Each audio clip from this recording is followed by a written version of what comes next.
Hey, what's going on, everybody? It's your boy D, and that's all day, and I'm here to do SmackDown review for May 27, 2022.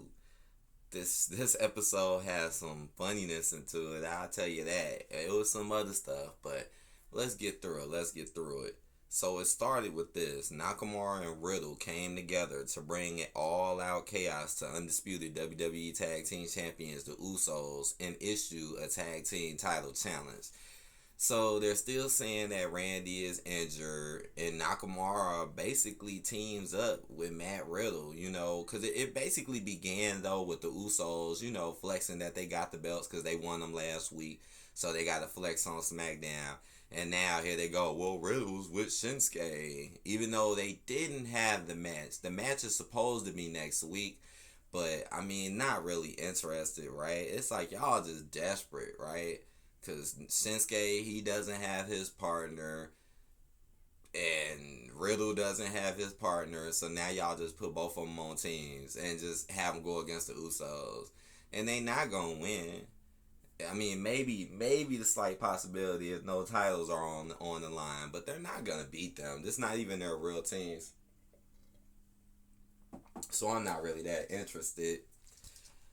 Ronda Rousey versus Raquel Rodriguez ended in the no contest. Now this totally got on my nerves. This got on my nerves. Cause man, this Raquel Rodriguez, man, I mean the push is so blatant and so obvious. And it's so annoying. Like, don't nobody, come on, man. It's something really off about this Raquel Rodriguez. I might as well call you Rocky. But the one of the most annoying push about Raquel is the fact that you constantly, like, you just had like a title shot 2 weeks ago, and they made you look extremely good against Ronda while everybody else is looking like crap. And then what make it look even worse, here go all the women in the women locker room, Shotzi trying to get them all together and complain, saying like, hey man, that's bogus that Raquel gets another title shot literally 2 weeks later when she lost. And I agree, she lost 2 weeks ago. Why are you going against her again? This is a clear push for Raquel. I mean, what in the world? And y'all starting to take, and let me just get more into it. So it was the same thing. They made her look like she was strong. Ronda again looking like she's having a tough time with Raquel. And then next thing you know, the girls, Shayna and Natalya, rushed the ring and started attacking them. And then Ronda and Raquel basically team up. And that was pissing me off because they came in there and attacked Raquel.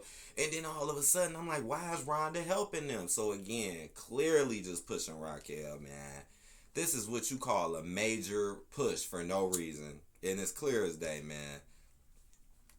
And then next thing you know, it goes to commercial. And now Ronda and Raquel are on teams now. Bull. Ronda wasn't even here last week. She wasn't even here last week. And she comes back to now be on teams with the same person she was just fighting. Yeah, and then playing a whole skit that basically played off of all the women not having the same opportunity as this Raquel. Come on, man. And obviously Ronda and them won. Obviously. They run one. It wasn't even guessing it. We knew that they were going to let her and win with Raquel. And it was bogus too how, what's her name? What's her name? That one freaking girl locked Shotzi in the damn locker room. What was the point of you locking Shotzi in the locker room? What was the point of that? What was the point of that? They've been doing Shotzi bogus as hell, and Shotzi ain't even come out. She ain't even come out. So that really irked me because they are really pushing Raquel. And it is annoying as hell. And I know that y'all keeping Raquel away from some of the other people. Y'all ain't got Raquel around Rhea. Y'all ain't got Raquel around Bianca. Oh, Raquel would be here at the same time, so-called, when Sasha and Naomi are gone. None of this is a coincidence. Let's hope. I hope we don't see Raquel next week, cause I'm telling you, it's gonna get worse the more people like it. Then we had Los Lotharios go against Jinder Mahal and Shanky. Now this is just pretty much I knew Los Lotharios was gonna win this one because they haven't got a win in a long time, and Jinder Mahal and them ain't been doing nothing. It was kind of funny though when Shanky was behind stage because Jinder was looking for him and he like, man, where he at? And Shanky was literally backstage like dancing to some music. Apparently this is this new gimmick they're trying to put on Shanky. It's actually kind of funny though. I'm not gonna lie about that. It's pretty funny. But they lost, Shanky. It also made me think like, how the hell did y'all lose Veer, man? It really made me think that like y'all used to have Veer on y'all team. Damn. But after the match, even though they lost, Shanky still got the jig and like super hard. And they was messing with that ring announcer girl like really hard too. Even Los Lotharios. It was actually pretty funny. They was turning up, man. Then we had Kevin Owens and Sami Zayn debated who's a liar and who's a moron on the KO show. So basically, KO show on SmackDown. Yeah, that caught me off guard. But yeah, he was, they supposed to be buddies or whatever. And Kevin basically was telling him like, look, man, I don't think the bloodline really, care about you like that. Because you see that Sami has been claiming to be cool with him, and he has been around him. And they even starting to rub off on him, right? He's even starting to say oos and calling people oos and stuff. So he really like starting to feel like he's a part of the group. So Kevin had to burst his bubble and basically tell him like, yo, man, they ain't really cool with you, man. And it really got out of hand because he even called him out. He was like, okay, if they really care about you, well, then they'll come out right now. And he called them out, and they ain't show up. They ain't show up. And they end up getting into it. Him and Sami end up getting into it and pushing each other.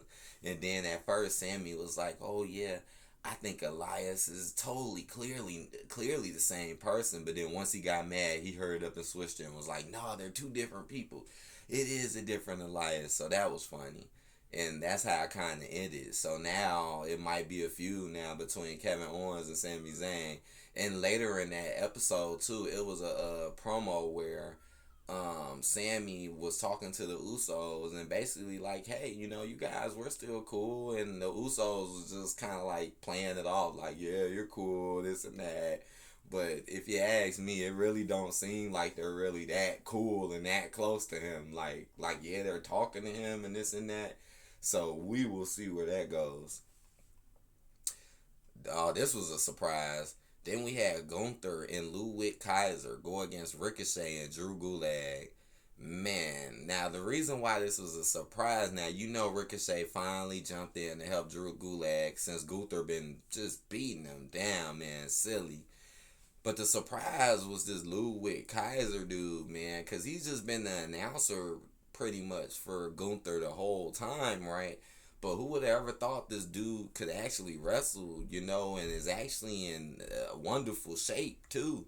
Like, never knew. I mean, I always noticed when he came out, though, I always noticed he kept the wrestling trunks on, but he always had a jacket on, so you never really knew. Like, I mean, some people might know him from other shit or in the past, but I don't.